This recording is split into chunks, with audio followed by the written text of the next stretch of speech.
सदाशिवसमारम्भां शङ्कराचार्यमध्यमाम् अस्मदाचार्यपर्यन्तां वन्दे गुरुपरम्परा। हरिः ओम् श्रीगुरुभ्यो नमः। हरिः ओम् वसुदेवसुतं देवं कंसचाणूरमर्दनम् देवकी परमानंदం కృష్ణం వందే జగద్గురుం. మనం భగవద్గీత 202వ క్లాస్లో ఉన్నాము. అంత ముందు క్లాస్లో 18వ అధ్యాయంలో 32వ శ్లోకం వరకు ముగించుకున్నాము. ఇప్పుడు 18వ అధ్యాయంలో 30వ శ్లోకం నుంచి 40 వరకు చాంట్ చేస్తాను.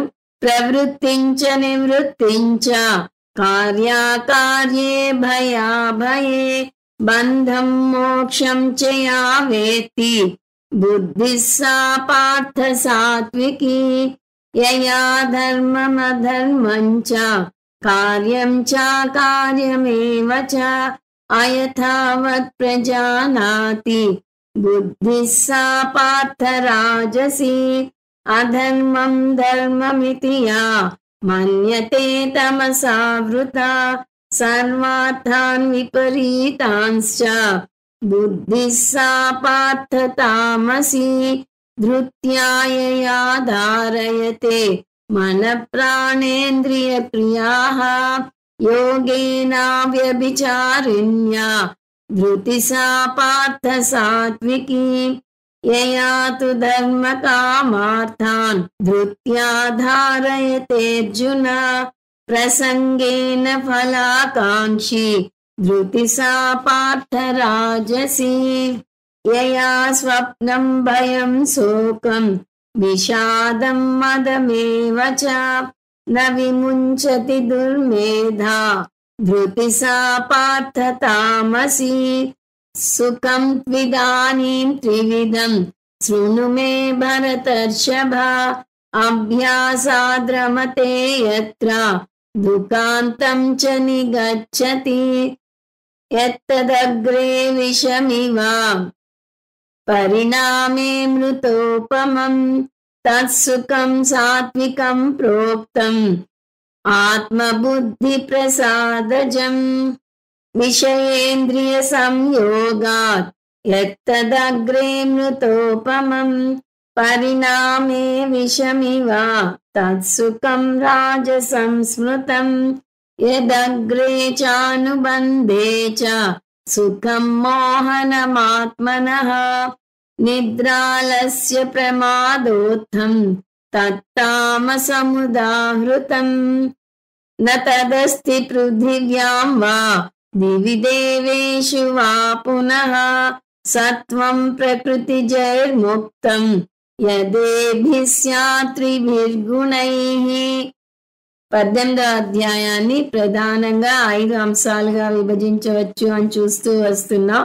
అవి 1 సాత్విక సన్యాస యోగం శ్లోకాలు 1 నుంచి 12 వరకు, 2 జ్ఞానయోగం శ్లోకాలు 13 నుంచి 17 వరకు, 3 6 అంశాల విశ్లేషణ శ్లోకాలు 18 నుంచి 40 వరకు, 4 కర్మయోగం జ్ఞానయోగం శ్లోకాలు 41 నుంచి 66 వరకు, 5 ఉపసంహారం శ్లోకాలు 67 నుంచి 78 వరకు మనం 6 అంశాల విశ్లేషణ చూస్తున్నాం.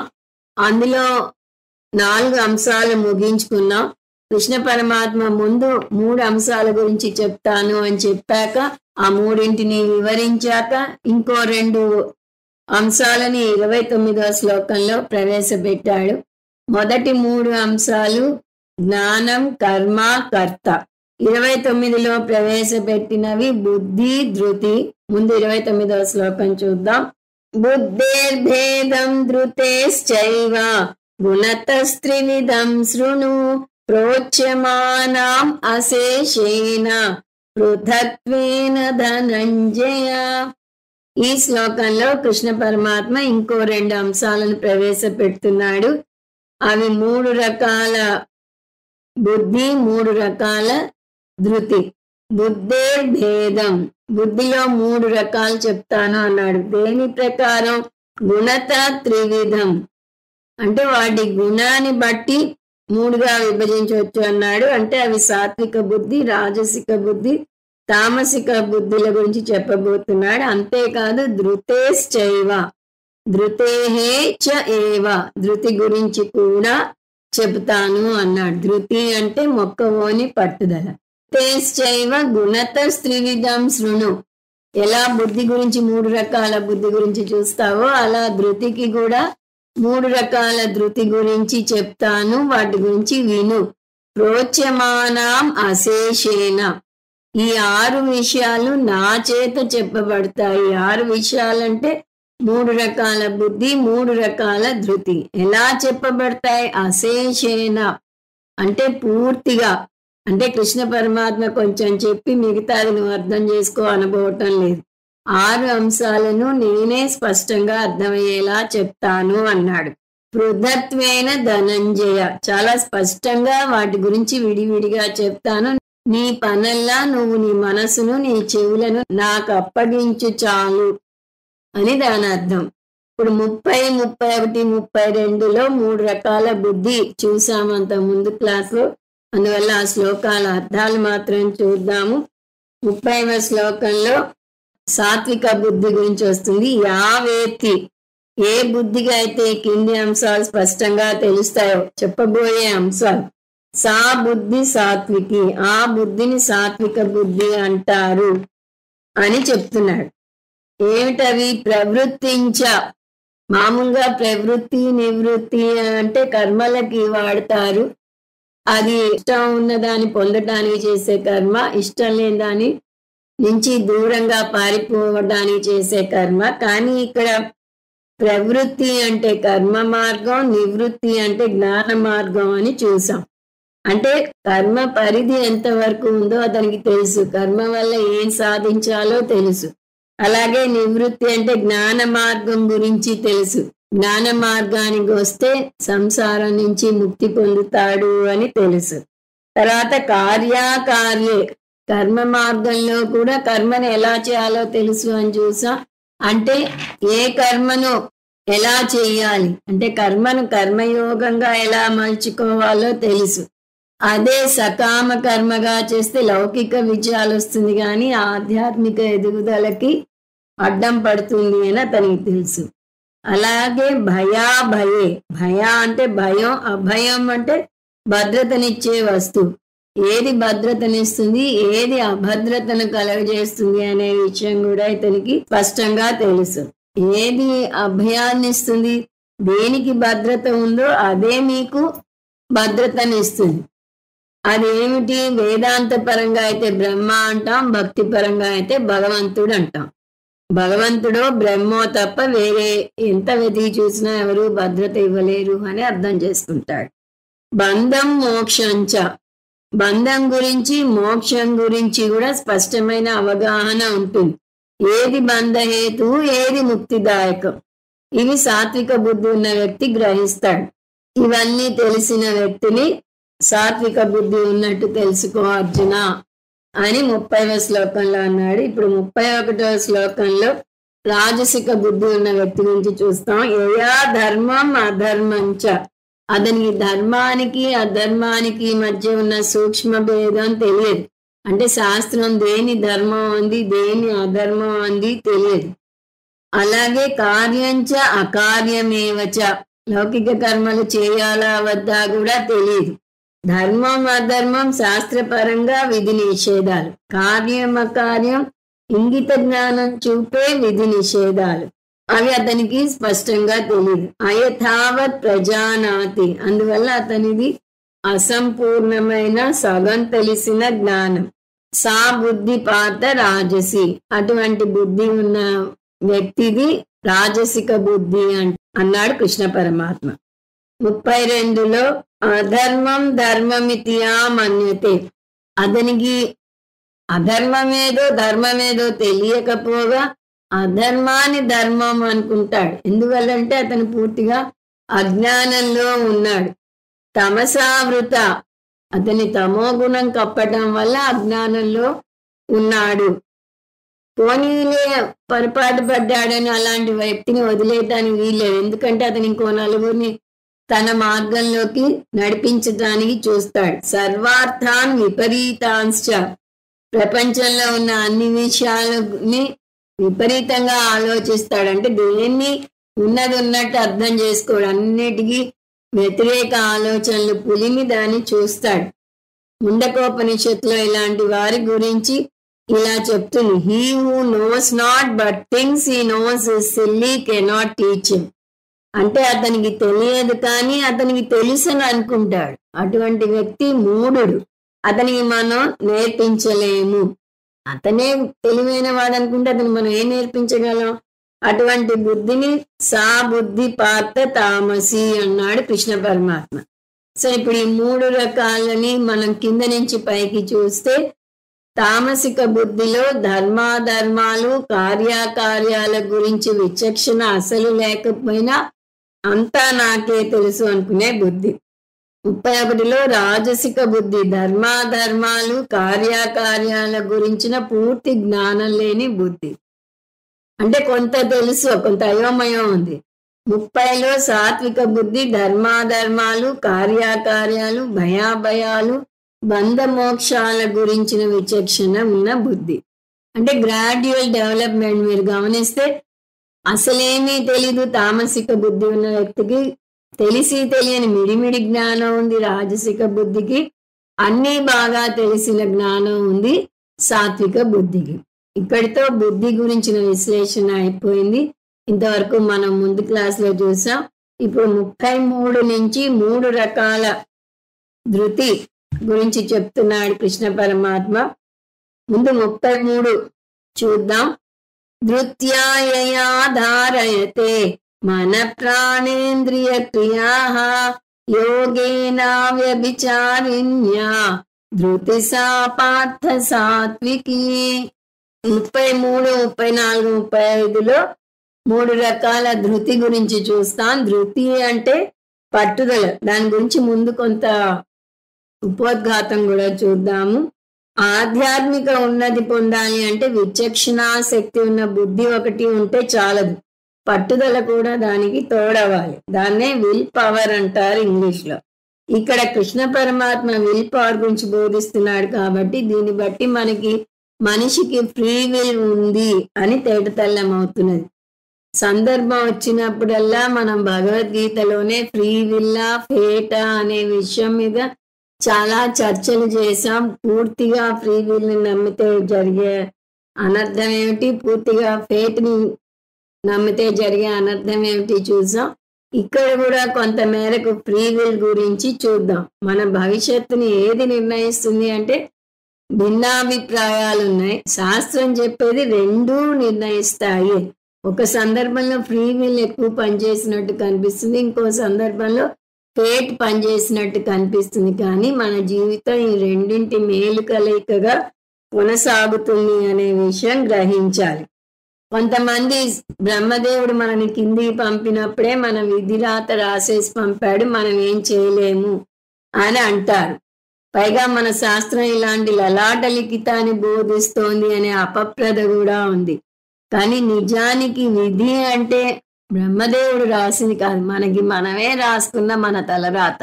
మనం ఎలా రాసుకున్నాం? మన ఈ జన్మలోనూ ముందు జన్మల్లోనూ చేసిన కర్మల తగ్గట్టుగా ఆ ఫలాలుగా రాసుకున్నాం.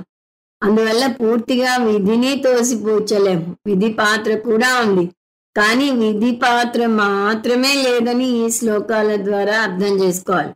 అనేక అంశాలు ఉంటాయి మన భవిష్యత్తును నిర్దేశించేందుకు. వాటిలో ముఖ్యమైన అంశం ఫ్రీ విల్.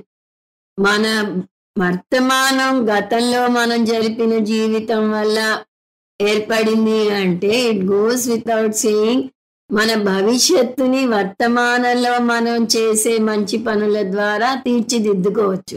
దానికి మన ఫ్రీ విల్ ఉపయోగించి చేయాలి. సో ఫ్రీ విల్ని ఉపయోగించి ప్రాయశ్చిత్త కర్మలు చేయవచ్చు, సాధన చేయవచ్చు. దాని ద్వారా మన విధిని కొంత మేరకు తప్పించుకోవచ్చు. సో ఫ్రీ విల్లా విధ ఈ రెండింటిలో దేని శక్తి ఎక్కువ ఉంటే అది ప్రబలంగా ఉన్నట్టు అనిపిస్తుంది. ప్రారబ్ధ కర్మ ప్రాయశ్చిత్త కర్మలను రెండు తీసుకుంటే ప్రారబ్ధ కర్మ మీద ప్రాయశ్చిత్త కర్మ ప్రభావం ఎంత మేరకు ఉంటుంది అని ఒక డిస్కషన్. దానికి ముందు మనం ఉదాహరణగా మన అనారోగ్యం తీసుకోవాలి. డాక్టర్ దగ్గరికి ఒక అనారోగ్యంతో వెళ్తే ముందు నీ అనారోగ్య నిర్ధారణ చేయని అప్పుడు ఏ సంగతి చెప్తాను అంటాడు. అందులో 3 స్థాయిలు ఉంటాయి. ఒక చిన్న జ్వరమో ఇంకేదన్నా అయితే అంటే రోగం తక్కువ స్థాయిలో ఉంటే మందులు తీసుకుని దాన్ని పూర్తిగా తగ్గించుకోవచ్చు. రెండవ రకం రోగం మధ్యస్థంగా ఉంటే అంటే డయాబెటీస్, బీపీ, థైరాయిడ్ వీటికి ఉదాహరణలు. వాటిని పూర్తిగా నయం చేయలేం, కానీ జీవితాంతం మందులు వేసుకుంటూ జీవితాన్ని హాయిగానే గడిపేయవచ్చు. మూడవ రకం రోగం చాలా తీవ్రంగా ఉంటే అంటే ఉదాహరణకు క్యాన్సర్ ముదిరిపోయిన స్టేజ్లో ఉండి దాన్ని నయం చేయలేని స్టేజ్లో ఉంటే భగవంతునికి ప్రార్థన చేయడం తప్ప దాన్ని నయం చేయడానికి ఏమీ చేయలేం. ఇప్పుడు ఇదే సూత్రం ప్రారబ్ధ కర్మకు ప్రాయశ్చిత్త కర్మకు వర్తిస్తుంది. మన ప్రారబ్ధ కర్మ చాలా తక్కువ స్థాయిలో ఉంటే ప్రాయశ్చిత్త కర్మ దాన్ని నయం చేసేసి అంటే దాన్ని నల్లిఫై చేసేస్తుంది, అది పని చేయకుండా చేస్తుంది. కానీ ఇప్పుడు రెండవ స్థాయి అంటే ప్రారబ్ధ కర్మ మధ్యస్థంగా ఉంటే దాన్ని నల్లిఫై చేయలేం, కానీ మిటిగేట్ చేయగలం, అంటే కొంచెం మేరకు తగ్గించగలం, దాన్ని భరించగలిగే మనస్థితి ఏర్పడుతుంది. మూడవది ప్రారబ్ధ కర్మ తీవ్రంగా ఉంటే అది ప్రాయశ్చిత్త కర్మ కన్నా కూడా ప్రబలంగా ఉంటే మనం ఎన్ని ప్రాయశ్చిత్త కర్మలు చేసినా దాన్ని తప్పించుకోలేం, దాన్ని భరించడం తప్ప మనం ఏమీ చేయలేం. భగవంతుని నాకు భరించే శక్తి ఇయ్యి అని ప్రార్థించడం తప్ప ఏమీ చేయలేం. అనారోగ్య విషయానికి ప్రారబ్ధ కర్మ విషయానికి చిన్న భేదం. అనారోగ్యం డాక్టర్ దగ్గరికి వెళ్ళి రోగ నిర్ధారణ చేసుకుంటే ఇప్పుడు చెప్పిన ఈ 3 స్థాయిలో ఏ స్థాయిలో ఉందో తెలుసుకోవచ్చు. కానీ ప్రారబ్ధ కర్మ విషయంలో ముందు తెలుసుకోలేం. ప్రాయశ్చిత్త కర్మలు చేసి అవి చేసినా మన పరిస్థితి ఏమీ మెరుగుపడలేదు అంటే ప్రబలంగా ఉంది అని అర్థం చేసుకుని ఇంకా అవి మానటం తప్ప మనం చేయగలిగింది ఏమీ లేదు. కాబట్టి పూర్తిగా విధిరాతను నమ్మకూడదు. ముఖ్యంగా గీతా బోధకు వస్తున్న మీరు ఈ ఫ్రీ విల్ మీద నమ్మకం పెట్టుకోవాలి, అయితే ఈ శ్లోకాలను మీరు యాక్సెప్ట్ చేయలేరు. ఫ్రీ విల్ ని ఉపయోగించి పురుషార్థాలలో మీరు మోక్షాన్ని ఎన్నుకోవాలి. మోక్షం అంటే ఏమిటి? భావపరంగా దేని మీద ఆధారపడకపోవటం, భావ స్వాతంత్రాన్ని మోక్షం అంటారు. అది ఒక్క జ్ఞాన మార్గం వల్లనే సాధ్యం. మోక్షం పొందడానికి జ్ఞాన మార్గం తప్ప వేరే ఏమీ లేదు. ముందు ఈ విషయాన్ని అర్థం చేసుకోవాలి. రెండవ దశలో ఆత్మజ్ఞానం పొందాలి నిజమే, కానీ మనసు దానికి సంసిద్ధంగా ఉండాలి, లేకపోతే తలపై నుంచి వెళ్ళిపోయింది అంటారు. అందువల్ల జ్ఞానం పొందటానికి జ్ఞాన యోగ్యతను పెంపొందించుకోవాలి. జ్ఞాన యోగ్యత పొందాలంటే ధార్మిక జీవనం గడపాలి. అంటే మోక్షం పొందాలంటే జ్ఞానం పొందాలి, జ్ఞానం పొందాలంటే యోగ్యత ఉండాలి, యోగ్యత ఉండాలంటే ధార్మిక జీవనం గడపాలి, ధార్మిక జీవనం గడపాలి అంటే అర్ధకామాల వెంట పరుగులు తీసినా వాటికి ధర్మాన్ని జోడించాలి, అధర్మంగా వీటిని ఆశించకూడదు. ఇటువంటి ధార్మిక జీవనాన్ని 1 ఏడాదో 2 ఏళ్ళు పాటిస్తే చాలదు, జీవితాంతం పాటించాలి. అందువల్లనే మనకి 4 ఆశ్రమ ధర్మాలను విధించింది శాస్త్రం. దీని సారాంశం ఏమిటి అంటే ఆధ్యాత్మిక జీవన విధానం ఒక్కరోజు సాధన కాదు, దానికి అడ్డదారులు లేవు, క్రాష్ కోర్సులు లేవు. క్రాష్ కోర్సుగా ఆలోచిస్తే మీరు క్రాష్ అయిపోతారంటారు స్వామీజీ. అంటే అడ్డదారులు తొక్కడానికి ప్రయత్నిస్తే అడ్డంగా పడిపోతారు. అందువల్ల ఆధ్యాత్మిక సాధనలో ఏకాగ్రతతో, పట్టుదలతో, దృఢ నిశ్చయంతో ముందుకు సాగాలి. అంతేగాని అడ్డదారులు తొక్కుతాం అనడానికి వీల్లేదు. ఏ మార్గంలో వెళ్ళినా ఆటంకాలు తప్పవు. అందువల్ల ఆటంకాలకు ఎదురు నిలిచే దృఢ నిశ్చయం ఉండాలి. ఆధ్యాత్మికతే అక్కర్లేదు, నిజ జీవితంలో కూడా లౌకిక విజయాలు పొందాలన్నా కూడా విజయం పొందేదాకా మధ్యలో ఆపకుండా ముందుకు సాగే దృఢ నిశ్చయం ఉండాలి. అందువల్ల ధృతి అనే లక్షణం చాలా అవసరమైనది. కింద పడితే పడిన చోటే శాశ్వతంగా ఉండిపోకుండా రబ్బరు బంతిలా పైకి లేవాలి. ఇటువంటి పట్టుదలను సాత్విక దృష్టి అంటారు. ఈ పట్టుదల మోక్షాన్ని అంతిమ లక్ష్యంలా చూసేలాగా చేస్తుంది. ఈ వివరణతో, ఈ నేపథ్యంతో ఈ శ్లోకాన్ని చూద్దాం. ఈ శ్లోకంలో సాత్విక ధృతిని నిర్వచిస్తున్నాడు కృష్ణ పరమాత్మ. ధారయతే, ఈ వ్యక్తి ఆధ్యాత్మిక సాధనలో నిలబడతాడు. ఏ స్థాయిలో? అన్ని ఇంద్రియాల స్థాయిలోనూ, మనస్సు స్థాయిలో కూడా. మన ప్రాణేంద్రియ క్రియాహ, మనః అంటే మనసు, ప్రాణ అంటే పంచ ప్రాణాలు, ఇంద్రియ అంటే పంచ జ్ఞానేంద్రియాలు, పంచ కర్మేంద్రియాలు, క్రియాహ అంటే ఇవన్నీ చేసే పనులు. అంటే అతను తన మనస్సును, పంచ ప్రాణాలను, పంచ జ్ఞానేంద్రియాలను, పంచ కర్మేంద్రియాలను తన అదుపులో పెట్టుకుంటాడు. అవి చేసే పనులు తన ఇష్టం వచ్చినట్టుగా చేయగలుగుతాడు.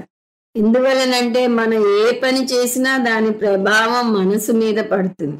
ఒక పుస్తకాన్ని చదివినా, ఒక టీవీ ప్రోగ్రామ్ని చూసినా కూడా దాని ప్రభావం మనసు మీద ఉంటుంది. ధారయతే, వీటన్నిటినీ ఎప్పటికప్పుడు సమీక్షించుకుంటాడు సాత్విక ప్రవృత్తి ఉన్న వ్యక్తి. ఆధ్యాత్మిక జీవనం అంటే ఇప్పుడే చూసాం, ఒక్క రోజులో గంట సేపు చేసే సాధన కాదు. అంటే మీరు వారానికి ఒకరోజే భగవద్గీత వింటున్నారు అనుకోండి, ఆ ఒక్కరోజు వినేసి వదిలేస్తే అది మీకు ఏ విధంగానూ తోడ్పడదు. ప్రతిరోజు, ప్రతి క్షణము, ప్రతి ఆలోచన, ప్రతి చర్య కూడా భగవద్గీతకు సంబంధించినదై ఉండాలి.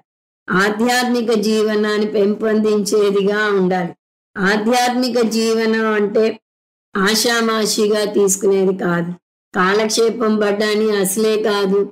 కొంతమంది నాకు తీరిక లేదండి అంటారు. ఇదేదో హాబీగా, తీరికగా నేర్చుకునే విషయం అనుకుంటారు. తీరిక చేసుకుని వినాల్సిన విషయం ఇది. భగవద్గీతలో నేర్చుకున్న దాన్ని ఇంట్లో అమలు పరిచేలా ఉండాలి. కొంతమంది ఇంట్లోని సమస్యల నుంచి పారిపోవటానికి భగవద్గీతకు వస్తారు. సమస్యల నుంచి పారిపోయేందుకు కాదు ఉన్నది భగవద్గీత. సమస్యలను ఎదుర్కొని అందులో నేర్చుకున్న బోధను ఉపయోగించి మీ సమస్యలను పరిష్కరించుకునే మార్గంగా దాన్ని చూడాలి. అలా చూడాలి అంటే గురువు చెప్పినది ఆ ఒక్కరోజు వినేసి పుస్తకాన్ని ఎక్కడో దాచేసి మళ్ళీ వచ్చే వారం, ఒకవేళ గురువు ఆదివారం చెప్తారనుకోండి, మళ్ళీ ఆదివారం దాకా పుస్తకం జోలికి పోకుండా ఉండటం కాదు. ఆ రోజు పుస్తకం తీయడం అంటే పుస్తకం దొరకదు. పుస్తకాన్ని వెతకటమే సరిపోతుంది.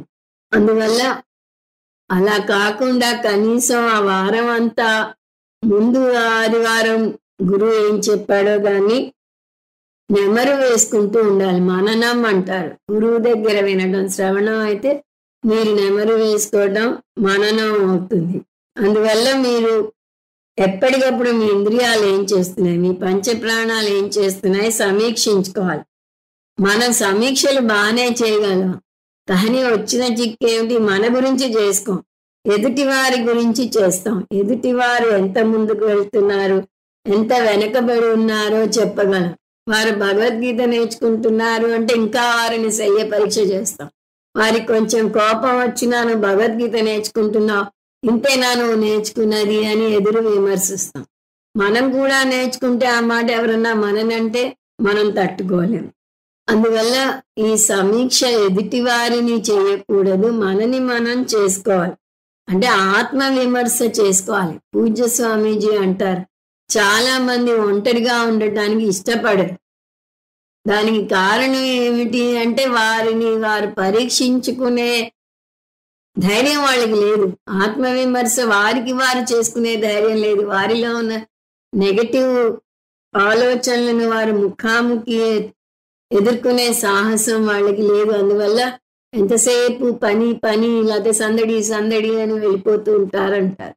ఇక్కడ మనం ఆలోచించుకోవాలి, భగవద్గీతను ఎంతవరకు జీర్ణించుకున్నాను అని ఆత్మవిమర్శ చేసుకోవాలి. కాబట్టి ఇది నేర్చుకున్నాక నేను ముందుకు సాగుతున్నానా, వెనకే ఉండిపోయానా, లేదా పతనం అవుతున్నాను, ఈ 3 స్టేజ్ల్లో ఏ స్టేజ్లో ఉన్నాను అనేది చూసుకోవాలి. అప్పుడే ఎదుగుదల సాధ్యమవుతుంది. శివానంద స్వామీజీ ఆధ్యాత్మిక డైరీ రాయటం అలవాటు చేసుకోవాలి అని బోధించేవారు. కొంతమంది డైరీ రాసే అలవాటు ఉంది. వారి జీవితంలో చేసిన చిన్న చిన్న విషయాలు, వాళ్ళు బాధపడ్డ విషయాలు, అలా ఎన్నో అంశాల మీద రాస్తారు. ఇది చాలా ముఖ్యం అంటారు శివానంద స్వామీజీ. ఆధ్యాత్మిక ఎదుగుదల గురించి మీరు ఎప్పుడు మొదలెట్టారు, మీలో ఏం మార్పు వచ్చింది, ఎంత మార్పు వచ్చింది, ఇవి చూసుకోవాలి. ఉదాహరణకి 16వ అధ్యాయంలో దైవీ సంపత్తి గురించి, ఆశ్రీ సంపత్తి గురించి చూసాం. మీరు ఆ 2 రకాల లక్షణాలను ఆకలింపు చేసుకోవాలి. మీ ఓవరాల్ పర్సనాలిటీ చూస్తే మీలో ఆశ్రీ సంపత్తి ఎక్కువ ఉందా, దైవీ సంపత్తి ఎక్కువ ఉందా, మీరే బేరీ చేసుకోవాలి. ఎదుటివారు మీ గురించి వేయనవసరం లేదు. స్వామీజీ సందర్భం వచ్చినప్పుడల్లా చెప్తారు, విమర్శ చేయాలి అంటే అది ఆత్మ విమర్శ, మిమ్మల్ని మీరు చేసుకోవాలి, ఎదుటి వారిని కాదు. అలాగే మీరు పోల్చుకోవటం కూడా మీతో పోల్చుకోవాలి, ఎదుటి వారితో కాదు. అంత ముందు కన్నా ఇప్పుడు మీరు ఏమైనా ఎదిగారా లేదా అనేది చూసుకుంటూ ఉండాలి.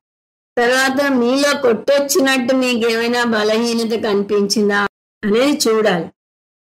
నాకేం లేదు అని కొట్టిపారేయకండి. భగవంతునికి తప్ప మానవ మాతృడెవ్వడికి బలహీనత లేకుండా ఉండడు. ధర్మానికి ప్రతీకైన ధర్మరాజుకే జూదం అనే బలహీనత ఉంది.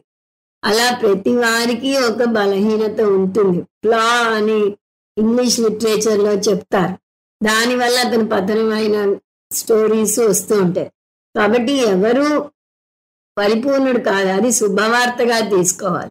కాబట్టి మీరు మీకున్న బలహీనత గురించి సిగ్గుపడని అవసరం లేదు. అలాగని అందరికీ బలహీనత ఉంటుంది, నాకు ఈ బలహీనత ఉంది, దాంట్లో ఏముంది అని వెన్ను విరుచుకుని తినకూడదు. బలహీనతని మీరు గుర్తిస్తే దాన్ని పారద్రోలటం చాలా తేలిక. ఎప్పుడు సమస్య డయాగ్నోసిస్ లో ఉంటుంది. అంటే ఆ రోగ నిర్ధారణ సరిగా చేస్తే దానికి సరైన మందు పడిపోతుంది. ఇక్కడ మీ రోగ నిర్ధారణ మీరే చేసుకుంటారు. మీలో ఉన్న బలహీనత ఏమిటో మీరే చేసుకుంటారు. కొన్ని బలహీనతలు కొట్టొచ్చినట్టు మీకు తెలుస్తాయి, ఎదుటి వారికి తెలుస్తాయి. కొన్ని బలహీనతలని మీరు అణచేస్తూ ఉంటారు. మీ పని హడావిడిలో, మీ సందడిలో వాటిని అణచేస్తారు. అవి ఇతరులకు అసలు తెలియవు, మీకు కూడా మీరు తరచి చూసుకుంటే కానీ తెలియవు. అలాంటి బలహీనతలను మీరు వెతికి పట్టుకొని జాగ్రత్తగా ఆత్మవిమర్శ చేసుకోవాలి. ఇదొక నియమంగా పెట్టుకోండి అంటున్నారు స్వామీజీ. పొద్దున లేవగానే మీ బలహీనతల్లో ఒక దాన్ని తీసుకుని ఒక 10 నిమిషాలు దాని గురించి శ్రద్ధగా ఆలోచించి ఒక నిర్ణయానికి రండి. ఇవాళ రోజు మొత్తంలో ఏ వ్యవహారం నడిపినా ఆ బలహీనతను గమనిస్తూ రండి. ఉదాహరణకు మనం ఒకటి చూద్దాం. మీకు ఆలోచించకుండా ఫెడీమని జవాబు చెప్పేసే అలవాటు ఉంది అనుకుందాం. చాలా మందికి ఉంటుంది ఇది. ఎవరైనా ఏదైనా ఒక మాట అంటే వాళ్ళు అనగాలేంది నేను ఎందుకు పడాలి, నేను అంటాను, వారు దాన్ని భరించాలి అనే భావన ఉంటుంది. వాళ్ళు ఆలోచించకుండా మాట్లాడేస్తారు. బడబడ మాట్లాడే వాళ్ళు ఒక్కోసారి వాళ్లే గ్రహిస్తారు ఇది తప్పు అని, సారీ కూడా చెప్తారు. కానీ కొంతమంది గమనించరు, సారీ చెప్పరు. నాకు రూడ్గా మాట్లాడటం రాదు అంటారు. అది ఇంకా పెద్ద సమస్య. ఇక్కడ మనం చూస్తున్నది మీకు వెంటనే ఫెడీల్మని జవాబు చెప్పేసే అలవాటు ఉందనుకుందాం. ఆ అలవాటు ఉందని మీరు ఇన్నాళ్ళు అంతగా గమనించలేదని కూడా అనుకుందాం. ఇప్పుడు ఒకరోజు ఆ బలహీనతను తీసుకుని మీరు ఏ పని చేస్తున్నా కూడా నేను ఫెడీల్మని జవాబు చెప్తున్నానా, ఆలోచించి చెప్తున్నానా అని గమనించుకుంటూ రావాలి. రాత్రి పడుకునేసరికి ఏమన్నా ఇంప్రూవ్ అయ్యారా లేదా, కొన్ని సందర్భాల్లో అన్నా ఆలోచించి మాట్లాడారా అని బేరీజు వేసుకోవాలి. ఆ నిర్ణయం తీసుకోగానే వెంటనే మీరు దాని అమల్లో పెట్టేలేరు. మనసు అనేదే ఓ పట్టాన మాట వినదు. దాన్ని నెమ్మదిగా బుజ్జగించి లొంగ తీసుకోవాలి. కాబట్టి ఆ బలహీనతని నిష్పక్షపాతంగా డిసెక్ట్ చేసి చూడండి. ఎంతవరకు విజయం సాధించారు, ఇవాళ ఒక్కసారన్నా ఆలోచించి మాట్లాడారా, ఏమన్నా కొంతన్నా విజయం సాధించారా, లేదా అలాగే ఉన్నారా, రెండు నిర్మమాటంగా చూసుకోండి. అలా నిరంతరం సాధన చేస్తూ ఈ ఒక్క బలహీనతనే తీసుకుని దాన్ని జయించేంత వరకు ప్రతిరోజు సాధన చేస్తూ వస్తే కొన్నాళ్ళకి ఆ బలహీనత మీకు తెలియకుండానే మాయమవుతుంది. దాని తర్వాత ఇంకొకటి తీసుకోండి, ఇంకొక బలహీనత తీసుకోండి. దానికి ఇదే పద్ధతి పాటించండి. ఎవరు ఏమీ చేయని అవసరం లేదు. ఇలా బలహీనతలను జయించేటప్పుడు స్వామీజీలు రకరకాల మార్గాలు చెప్తారు. ఒకటి, మీరు ఆ బలహీనతని జయించాలనుకుని కూడా జయించలేకపోతే ఒక సందర్భంలో మీకు ఉపాసన చేసే అలవాటు ఉంటే, ఉదాహరణకి ఓం నమ శివాయ జపించే అలవాటు ఉంటే దాన్ని 108 సార్లు 1008 సార్లు మీరు చేసిన ఘోరమైన తప్పిదాన్ని బట్టి అన్నిసార్లు చేయండి. లేదా ఎవరికైనా కాస్త డబ్బు ఇవ్వండి, గుళ్ళో వేయటమో ఒక ఆశ్రమానికి డబ్బు ఇవ్వటమో చేయండి. అన్నిసార్లు డబ్బు ఇస్తూ వస్తే మీకే అది పింఛ్ చేసి ఈ పద్ధతిని పెంపొందించుకోవడానికి తోడ్పడుతుంది. ఇలా ఓం నమ శివాయ జపం చేస్తే ఇటు భక్తి పరంగాను ఎదిగిన వారు అవుతారు. ఈ విధంగా మీ బలహీనతలను తగ్గించుకోవాలి. అవ్యభిచారిణి భక్తి అని కృష్ణ పరమాత్మ అనేక చోట్ల చెప్తాడు భగవద్గీతలో. అంటే లక్ష్యం నుంచి పక్కకు తొలగని ఏకాగ్రత ఉండాలి. లౌకిక విషయాల్లో మీరు ఎంత కూరుకుపోయినా కూడా మీ అంతిమ లక్ష్యం ఏమిటి? ఆధ్యాత్మిక లక్ష్యం. దాన్ని మర్చిపోకూడదు. ఉదాహరణకి మీ అమ్మాయి పెళ్లి కుదిరింది, 4 నెలల తర్వాత పెళ్లి ఉంది. ఈ 4 నెలల్లో మీరు మీ వ్యావహారిక విషయాలు చాలా నడుపుతారు, వేరే పెళ్లిళ్ళకి వెళ్తారు, ఎన్నో పనులు చేస్తారు. అమ్మాయి పెళ్లి విషయం పూర్తిగా మర్చిపోతారా? అస్సలు మర్చిపోరు. ఎంత బెంగల్లో ఉన్నా, ఎంత ఆనందంలో ఉన్నా, ఎన్ని పనులలో ఉన్నా ఆ పెళ్లి చేయాలి, దీనికి తగ్గ ఏర్పాట్లు చేయాలి అని ఆలోచిస్తూనే ఉంటారు. అదే విధంగా మీరు లౌకికంగా డబ్బు సంపాదించినా, సుఖాలలో మునిగి తేలుతున్నా, విందులు వినోదాలు వెళ్తున్నా కూడా ఆధ్యాత్మిక లక్ష్యాన్ని మర్చిపోకూడదు. మీరు తెగ పని చేస్తారు. పని చేసి అలసిపోయిన మనసు విశ్రాంతి కోరుకుంటుంది, సరదాలు సంతోషాలు కోరుకుంటుంది. తప్పేం లేదు. శాస్త్రం కూడా విశ్రాంతి తీసుకోవద్దు, ఆనందించవద్దు అనదు. కానీ అక్కడే ఆగిపోవద్దు అంటుంది. ఏది ఎక్స్ట్రీమ్స్ కి వెళ్ళకూడదు అని శాస్త్రం పదే పదే చెప్తుంది. కొంతమంది పని రాక్షసులు అంటాం, వర్కహాలిక్స్ అంటాం, పనిలోనే మునిగిపోతారు. కొంతమంది ఆనందంలోనే రమిస్తూ ఉంటారు. అన్నిటికీ ఒక గిరి గీసుకోవాలి. ఇంత మేరకు పని చేయాలి, ఇంత మేరకు ఆనందించాలి, ఇంత మేరకు ఆధ్యాత్మిక చింతనని పెంపొందించుకోవాలి. అందువల్ల వారంలో 5 రోజులు డబ్బు వెంట పరుగులు తీసి 2 రోజులు విశ్రాంతిగా గడిపేస్తే ఇంకా ఆధ్యాత్మిక చింతనకు చోటేది? పదవీ విరమణ చేశాక భగవద్గీత వింటాను అంటారు కొంతమంది. కానీ మీతో పాటు మీ ఇంద్రియాలు కూడా పదవీ విరమణ చేస్తాయని మీరు ఆశించరు. కళ్ళు సరిగా కనపడవు, చెవులు సరిగా వినపడవు, శరీరం సహకరించదు. అందువల్ల ముందు నుంచే ఉద్యోగంలో ఉండగానే వారానికి 1 రోజైనా గీతాబోధకు వెళ్ళటం అలవాటు చేసుకోవాలి. అలా వెళ్ళాక ఇందాక చెప్పినట్టుగా మననం చేసుకోవాలి. వారంలోపు భగవద్గీతని పట్టుకుంటారా, వెళ్ళే రోజు వెతుక్కుంటారా అనేది పెద్ద ప్రళయంగా ఉండకూడదు. మధ్యలో 1 అరగంటన్న ప్రతిరోజు కూర్చుని ఆ బోధను గుర్తు తెచ్చుకోవాలి. సో అవ్యభిచారిణి అంటే చెక్కు చెదరని ఏకాగ్రత. అది ఎలా సాధిస్తారు? యోగాభ్యాసం వల్ల, ముఖ్యంగా అష్టాంగ యోగాన్ని అభ్యాసం చేయటం వల్ల. పతంజలి యోగ సూత్రాలు చిత్త ఏకాగ్రతకు బాగా తోడ్పడతాయి. అసలు యోగం నిర్వచనమే చిత్తవృత్తి నిరోధ. కానీ వచ్చిన చిక్కు ఏంటంటే నిరోధ పదాన్ని చాలా మంది సరిగా అర్థం చేసుకోవాలి. నిరోధ అంటే ఆలోచనలను నిరోధించటం అంటారు, కానీ వేదాంతం దాన్ని అంగీకరించదు. చిత్తవృత్తి నిరోధం అంటే ఆలోచనలను నిర్దేశించటం. ఆలోచనలను ఒక మంచి మార్గంలో నిర్దేశిస్తే మాటలు మంచి వస్తాయి. మాటలు ఆలోచనలు మంచి మార్గంలో ఉంటే మీకు తెలియకుండానే కర్మలు కూడా మంచి కర్మలు చేస్తారు. ఎందుకంటే ఆలోచనలే మాటలకు కర్మలకు దారి తీస్తాయి. ఈ విధంగా యోగా ఆలోచన విధానాన్ని నిర్దేశిస్తుంది. ఎటువైపు నిర్దేశిస్తుంది? మనం ఎంతసేపు దేని గురించి మాట్లాడుతున్నాం? మోక్షం గురించి. కాబట్టి మోక్ష మార్గం వైపు నిర్దేశిస్తుంది అని కలుపుకోవాలి. సాధృతి పార్థ సాత్వికి. ఓ అర్జున, ఇటువంటి ధృతి సాత్విక దృష్టి అంటున్నాడు కృష్ణ పరమాత్మ. సో సాత్విక దృష్టి లక్షణాలను చూస్తే మనసు, ప్రాణం, ఇంద్రియాలు చేసే క్రియలను ఆధ్యాత్మిక చింతన వైపు యోగా ద్వారా ఏకీకృతం చేసే ధృతిని సాత్విక ధృతి అంటారు. ఇప్పుడు రాజసిక ధృతి గురించి చూద్దాం. శ్లోకం 34.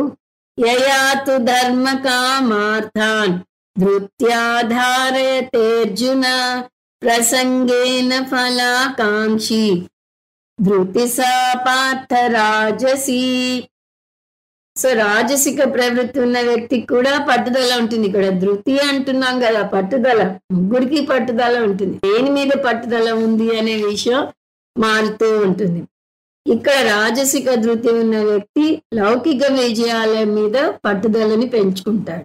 ఆధ్యాత్మికత ఎందుకు రాడు అంటే అతనికి ఆధ్యాత్మిక లక్ష్యాల గురించి తెలియకపోవచ్చు, వాటి మీద నమ్మకం ఉండకపోవచ్చు, లేదా వాటికి విలువనివ్వకపోవచ్చు. ఏదేమైనా అతని సిద్ధాంతం లౌకిక విజయాల వల్ల ఆనందం వస్తుంది, పైసామే పరమాత్మ హాయి అంటాడు అతను మాట్లాడితే. కాటికి వెళ్లే వరకు కాసులు కావాలి అంటారు. కొంతమంది నన్ను తగలేయడానికి కూడా బోలే డబ్బులు కావాలి, వీళ్ళ దగ్గర అవి లేవు అంటారు. అలా ఎంతసేపు డబ్బు వ్యామోహంలో ఉంటారు. ఈ రాజసిక ప్రవృత్తి ఉన్న వ్యక్తి ప్రతి నిమిషము డబ్బు ఎంత అవసరమో గుర్తు చేస్తూనే ఉంటాడు. నిజమే, డబ్బు అవసరమే, కానీ డబ్బు మాత్రమే జీవితం అనుకోవడం దురదృష్టకరమైన ఆలోచన. ఈ రాజసిక ధృతి ఉన్న వ్యక్తి దృష్టినంతా లౌకిక విజయాల మీదే కేంద్రీకరిస్తాడు. అందువల్ల తను చిన్న వయసులోనే తను చేస్తున్న ఉద్యోగంలోనూ వ్యాపారంలోనూ అంచెలంచెలుగా పైకెక్కేసి లక్షల్లో డబ్బు సంపాదించేసి క్షణం తీరిక లేకుండా ఉంటూ ఉంటాడు. అతనికి నీ చరణ కమలాల దగ్గర 1 నిమిషం సేపు ఉన్నా చాలు అని భగవంతుడితో అనే ఆ 1 నిమిషం టైం కూడా ఉండదు. భగవంతుని గురించి ఆలోచించే తీరికే ఉండదు. సంధ్యావందనం పూర్తిగా చేసే సమయం అసలే లేదు. గాయత్రి జపం అసలు చేయడు. అన్నింటికీ తీరిక ఉంటుంది, కానీ పూజ దగ్గరకు వచ్చేసరికి తీరిక ఉండదు. ఆలయానికి వెళ్ళాలంటే తీరిక ఉండదు, ధ్యానం చేయాలంటే తీరిక ఉండదు, గీతాబోధకు వెళ్ళాలంటే తీరిక ఉండదు. కానీ ప్రాపంచిక విషయాలు ఏమైనా చేయాలంటే మాత్రం అనంతమైన తీరిక ఉంటుంది. ప్రపంచం దృష్ట్యా ఇతను చాలా విజయం సాధించాడు. సమాజం ఇతని విజయాన్ని ఎలా బేరీజ్ వేస్తుంది? అతనికి ఉన్న ఆస్తి, ఇల్లు, హోదా, పరపతి వీటన్నిటిని బట్టి చేస్తుంది. ఆ విధంగా ఇతను సమాజంలో బాగానే పేరు ప్రతిష్టలు సంపాదిస్తాడు. ఎలా సంపాదించాడు? ధారైతే పరుగులు తీస్తూనే ఉంటాడు. వాటి వల్లనే పేరు ప్రతిష్టలు పొందాడు. ఈ పరుగులు దేనికోసం తీస్తున్నాడు? మోక్షం కోసం మాత్రం ససేమిరా కాదు. పూజ చేయని వ్యక్తి ఇంకా మోక్షం ఏం పొందుతాడు? జ్ఞానానికి ఏం వస్తాడు? ధర్మ కామార్థం. తన పరుగులు దేనికి అంటే కృష్ణ పరమాత్మే చెప్తున్నాడు, ధర్మ కామ అర్థాల కోసం.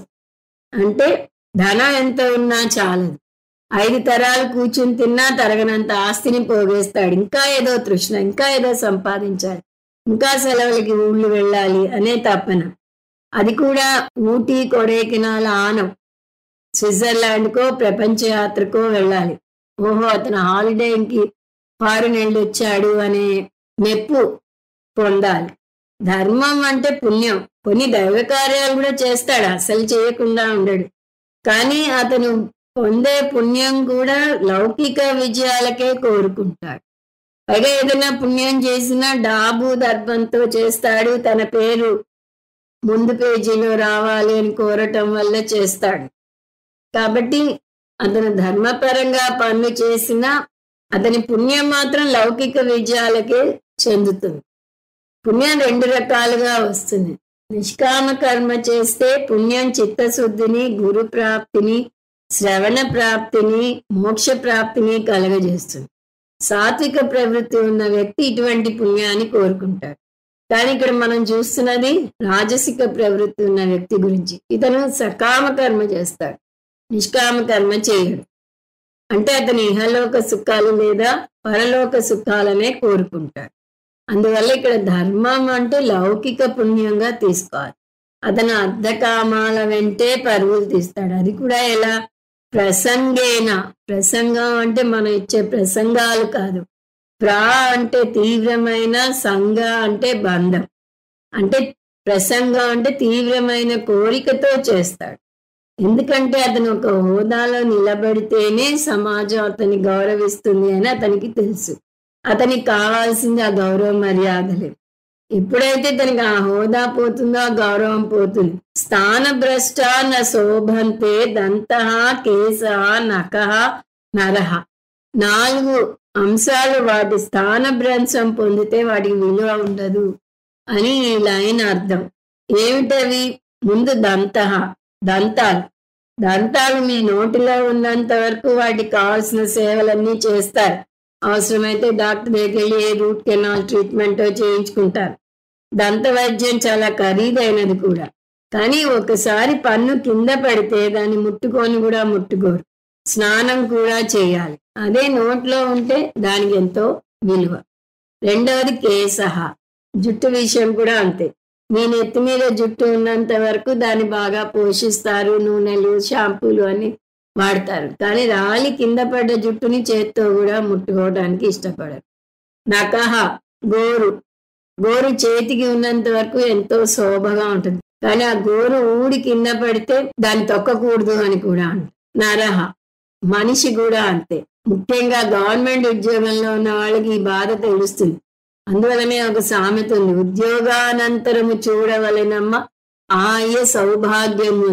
పదవీ విరమణ ఇంటికి వస్తే ఇంట్లో భార్య పిల్లలు కూడా పట్టించుకోరు. అందువల్ల రాజసిక ప్రవృత్తి ఉన్న వ్యక్తి ఈ హోదాల గురించి చాలా తాపత్రయపడతాడు. సాత్విక ప్రవృత్తి ఉన్న వ్యక్తికి అవేం అవసరం లేదు. కానీ రాజసిక ప్రవృత్తి ఉన్న వ్యక్తి ప్రసంగేన అంటే తన హోదాకు గమ్ వేసుకుని మరి అంటుకుపోయినట్టుగా అంటుకుపోతాడు. ఫలాకాంక్షి. ఫలాలను ఆశిస్తాడు. అది కూడా ఏ ఫలం? మోక్ష ఫలం కాదు, లౌకిక ఫలాలనే ఆశిస్తాడు. ఆధ్యాత్మిక విజయం కోసం ప్రయత్నించాడు. లౌకిక విజయం వచ్చినా రాకపోయినా సాత్విక ప్రవృత్తి ఉన్న వ్యక్తి పట్టించుకోడు. కానీ రాజసిక ధృతి ఉన్న వ్యక్తి ఫలాన్ని ఆశిస్తాడు. సా ధృతి పార్థ రాజసి. ఓ పార్థ, అటువంటి ధృతి రాజసిక ధృతి అంటున్నాడు కృష్ణ పరమాత్మ. ఇప్పుడు ఈ లక్షణాలన్నీ టూకీగా చూస్తే ధర్మార్థ కామాల వెంట లౌకిక విజయాల కోసం తీవ్రమైన కోరికతో పరుగులు తీస్తూనే ఉండేలా చేసే ధృతిని రాజసిక ధృతి అంటారు అంటున్నాడు కృష్ణ పరమాత్మ. ఇప్పుడు 35.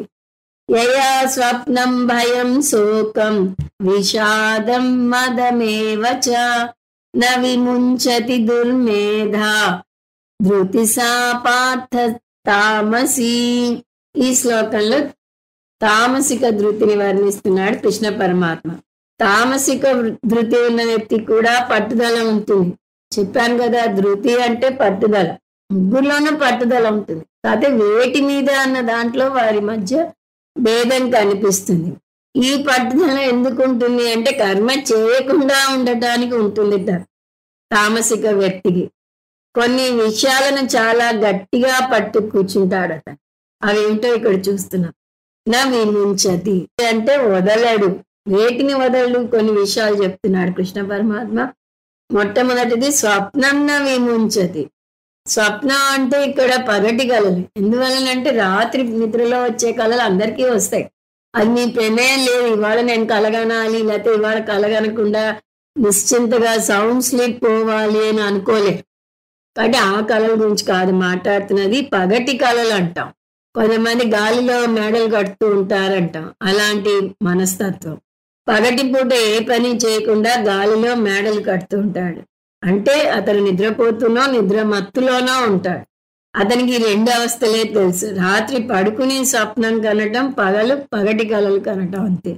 జాగ్రత్త అవస్థ ఒకటి ఉంది. అందులో చాలా యాక్టివ్గా పని చేయాలి అనే విషయమే అతనికి తెలియదు. ఇటువంటి బద్ధకస్తునికి పని కట్టుకుని తాతల నాటి ఆస్తి కూడా కలిసి వచ్చింది అనుకోండి, ఇంకా వారి బద్ధకం పరాకాష్ట చూడవచ్చు. ముప్పొద్దుల ఇంత తిని హాయిగా కాలం గడిపేయగలరు. నిజానికి తాతల నాటి ఆస్తే అవసరం లేదు. సంపాదించి పెట్టే తండ్రో ఈ రోజుల్లో భార్య ఉన్నా చాలు. ఇలాంటి వారి ప్రయోజకులు కాకపోయినా వారి అహం దెబ్బతింటుందని ఆ తండ్రో తాతో భార్య ఎవరో ఒకరు వారిని పోషిస్తూ ఉంటారు. వాళ్ళు ప్రయోజకులు కాకపోయినా వారిని తిట్టకుండా అతిగా ఆరాపం చేసి చెడగొడతారు. కాబట్టి వీరు అసలే పని చేయరు. కానీ తాతల నాటి ఆస్తి ఉన్నా, తండ్రి గాని భార్య గాని బాగా సంపాదించి పెడుతున్నా ఇతను ఉద్యోగం చేయనవసరం లేదు అని ఎక్కడ రాసి పెట్టలేదు. అతను కూడా పనిచేసి ఆ అదనపు సొమ్ముతో దాన ధర్మాలు చేయాలి. అలా చేయటం వల్ల 2 రకాల ఫలం పొందవచ్చు. ఒకటి సమాజం బాగుపడుతుంది, రెండోది అతనే చిత్తశుద్ధి పొందుతాడు. కానీ ఇతనికి పగటి కలలను మించిన ఆనందకరమైనది ఇంకేమీ లేదు. అందువల్ల ఇతను స్వప్నం నా విముంచతి, స్వప్నాన్ని వదులుకోడు. భయం, దీనికి కూడా నా విముంచతి కలుపుకుంటాం. అతను ఓటమి పొందుతానేమోననే భయం వల్ల ఏ పని చేయడు. అతను కర్మ చేయకూడదని నిశ్చయించుకుంటాడని చూసాం. ఎందుకు నిశ్చయించుకుంటాడు అంటే ఇదే, ఓడిపోతానేమో అనే భయం. ఇలాంటి వాళ్ళు గొప్పగా నేను జీవితంలో ఒక్కసారి కూడా ఓడిపోలేదు తెలుసా అంటారు. మనం చాలా ఆశ్చర్యంగా అవునా అని అడిగితే లోతులు కొలిస్తే అర్థమయ్యేది ఏంటంటే వారు ఏదైనా పని చేస్తే కదా గెలిపోవటమో రావటానికి. ఎక్కడ ఓడిపోతామో అనే భయంతో ఏ పని చెయ్యరు. అందువల్ల ఈ మహాసోమని పోతే ఏ పని చేపట్టాడు. కానీ గొప్పగా ఓటమిని పొందలేదు అని చెప్పుకుంటాడు. ఎందుకు పని చేయడం అంటే భయం వల్ల. సో భయం నా విముంచతి. 3వ లక్షణం శోకం నా విముంచతి. ఇంతవరకు స్వప్నాన్ని వదిలిపెట్టాడు, భయాన్ని వదిలిపెట్టాడు అని చూసాం. ఇప్పుడు శోకాన్ని కూడా వదిలిపెట్టాడు అంటున్నాడు కృష్ణ పరమాత్మ. అంటే అతనికి జీవితం ఎప్పుడు విషాదంగానే ఉంటుంది, దుఃఖం ఎప్పుడు ఉంటూనే ఉంటుంది. ప్రతి వ్యక్తి 2 వ్యక్తిత్వాలతో జీవితాన్ని అనుభవిస్తాడు. కర్తగా ప్రపంచంలో పనిచేస్తాడు, భోక్తగా వచ్చిన కర్మ ఫలాన్ని అనుభవిస్తాడు. భోక్తగా పొందే కర్మ ఫలాలు ఎక్కువగా శోకాన్ని లేదా బాధల్ని కొని తెస్తాయి. కానీ మనం కర్తగా చురుగ్గా పని చేస్తుంటే, మనం హుషారుగా ఉంటే కర్మ ఫలాలు తెచ్చే దుఃఖం మనను భోక్తగా ఏమీ చేయలేం. చురుకైన జీవితం దుఃఖానికి అద్భుతమైన మందు. చురుకైన జీవితం ఆందోళనకు అద్భుతమైన మందు. చురుకైన జీవితం మానసిక అలజడికి అద్భుతమైన మందు. కానీ తామసిక ప్రవృత్తి ఉన్న వ్యక్తి ఏ పని చేయడం చూసాం కదా, కాబట్టి అతని జీవితం చురుగ్గా ఉండదు. అంటే కర్తగా ఏమీ చేయడు, కానీ భోక్తగా వచ్చే ఫలం సహజంగా అతను ఆశించినట్టుగా ఉండదు. అందువల్ల అతనికి దుఃఖమే దుఃఖం ఉంటుంది. ముప్పొద్దులా తిని పడుకోవటమే అతని పని. అయినా అప్పనంగా వచ్చే భోజనాన్ని కూడా 100 వంకలు పెడుతూ తింటాడు. అందువల్ల అతను బాధపడుతూనే ఉంటాడు. అందువల్ల శోకంన విముంచది, విషాదంన విముంచది. విషాదం అంటే ఎప్పుడూ దుఃఖంలోనే ఉంటాడు. ఏ పని చేయాలన్నా ఉత్సాహం ఉండదు, ప్రతిదీ బాధపడుతూ ఉంటాడు. ఏ పని చెయ్యమని అడిగినా నాకు మూడ్ లేదు అంటాడు. గీతా బోధకు రాలేదే అంటే ఇవాళ మూడ్ లేదు అంటాడు, రావాలనిపించలేదు అంటాడు. ఆ మూడ్ ఎందుకు లేదు అంటే దానికి ఏం కారణం, సరి అయిన కారణం ఉండదు. అతను చెయ్యాలనిపించలేదు అంతే. అతని ఇంద్రియాలు చురుగ్గా ఉండవు.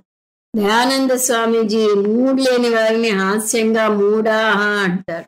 శంకరాచార్యుల వారు దాన్ని అవసన్న భావ అంటారు. అలా ఈ వ్యక్తి ఎప్పుడు మనస్తాపంలోనే ఉంటాడు. అందువల్ల అతను విషాదం న విముంచది, మదమేవచ న విముంచతి. ఒకవేళ ఇటువంటి వ్యక్తి పొరపాటున ఏదైనా పని చేసినా కూడా అది ఇంద్రియాలను సుఖపరిచేదై ఉంటుంది. పూర్వకాలపు పల్లెటూళ్ళలో కొందరికి ఇటువంటి జీవనం ఉండేది. ఉమ్మడి కుటుంబాల్లో ఉండేవారు. వారికి భూములు కూడా ఉంటాయి, ఎవరో దున్ని పెడతారు, చేతి నిండా డబ్బు ఉంటుంది, కానీ చదువుకోవాలనే ఆసక్తి ఉండదు. లౌకిక విద్యను అభ్యసించరు, శాస్త్రాన్ని అభ్యసించరు. ఇటువంటి వారు ఊరి మధ్యలో ఉన్న రచ్చబండ దగ్గర చేరి పిచ్చాపాటి కబులు చెప్తారు. ఇలాంటి వారికి చుట్టూతా భజనగాళ్ళు కూడా ఉంటూనే ఉంటారు. సో నోటి నిండా తమలపాకు వేసుకుని దాన్ని నమ్ముతూ ఏం మాట్లాడుతున్నారో తెలియకుండా మాట్లాడేవారు కొందరు, పేకాట రాయులు మరికొందరు, మందు బాయిలు కొందరు. అందువల్ల మదం అంటే విషయలాలసలో మునిగి తేల్తారు. దీనివల్ల ఆస్తులను హారతి కర్పూరంగా కరిగించిన వారెందరో ఉన్నారు. వీరికి చెడు అలవాట్లలో మునిగి తేలడం తప్ప ఒక లక్ష్యం అనేది అసలు లేనే లేదు. మోక్షం కోసమే కాదు, కనీసం ధర్మం, అర్థం, కామం వీటి గురించి ఇటువంటి వారు ఆలోచించరు. లౌకిక లక్ష్యం ఉంటే అన్నా కాస్త దానికోసం అన్నా శ్రమ పడతారు. అంతకుముందు కూడా మనం కర్తగా చూసాం. వీరికి లౌకిక లక్ష్యం ఉండదు, ప్రణాళిక ఉండదు, దానికి సంబంధించిన కర్మ అసలే ఉండదు. కాబట్టి వీరికి ఆధ్యాత్మిక లక్ష్యం గురించి దేవుడెరుగు, లౌకిక లక్ష్యం కూడా ఉండదు. చిన్మయానంద స్వామీజీ ఎప్పుడూ చెప్తారు, మనిషి అన్న ప్రతివానికి ఏదో ఒక లక్ష్యం ఉండాలి. మోక్షం కాకపోతే కనీసం లౌకిక లక్ష్యం అన్నా ఉండాలి అని. కానీ తామసిక వ్యక్తికి ధర్మార్థ కామ మోక్షాలు అనే పురుషార్థాలు ఉన్నాయనే తెలియదు. ఇంకా అతని లక్ష్యం పెంచుకునేది ఎక్కడ? నా విముంచతి. సో అటువంటి వ్యక్తికి ఏది ఉండదు. మనం అతనిలో ఏదో ఉత్సాహం నింపేసి మార్పు తెచ్చేద్దాం అని ప్రయత్నిస్తే మనమే బొక్కబోర్లా పడతాం. ఉదాహరణకి సిగరెట్లు కాల్చే వ్యక్తిని నువ్వు ఎందుకు సిగరెట్లు కాలుస్తున్నావు అంటే అతను 100 కారణాలు చెప్పి దాన్ని సమర్థించుకుంటాడు. బాబు నువ్వు ఆ సిగరెట్ కాల్చుకో అని మన చేత చెప్పించేంతగా తను సమర్థించుకుంటాడు. బుద్ధి నిజానికి మనసును అదుపులో పెట్టాలి. కానీ ఇలాంటి వ్యక్తికి ముందు బుద్ధిగా సలహాలు ఇస్తే అతను వినడు. 2-3 సార్లు గట్టిగా చెప్తుంది, తర్వాత బలహీనంగా చెప్తుంది, తర్వాత వినపడకుండా చెప్తుంది.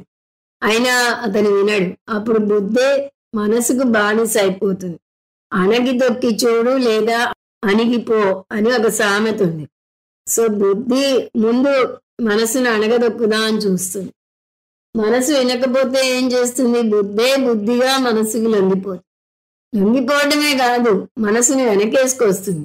అవును, ఇతను సిగరెట్లు కాల్చకపోతే ఆ సిగరెట్ ఫ్యాక్టరీ వాళ్ళు ఏమైపోతారు అనే పరిస్థితికి తీసుకొస్తుంది.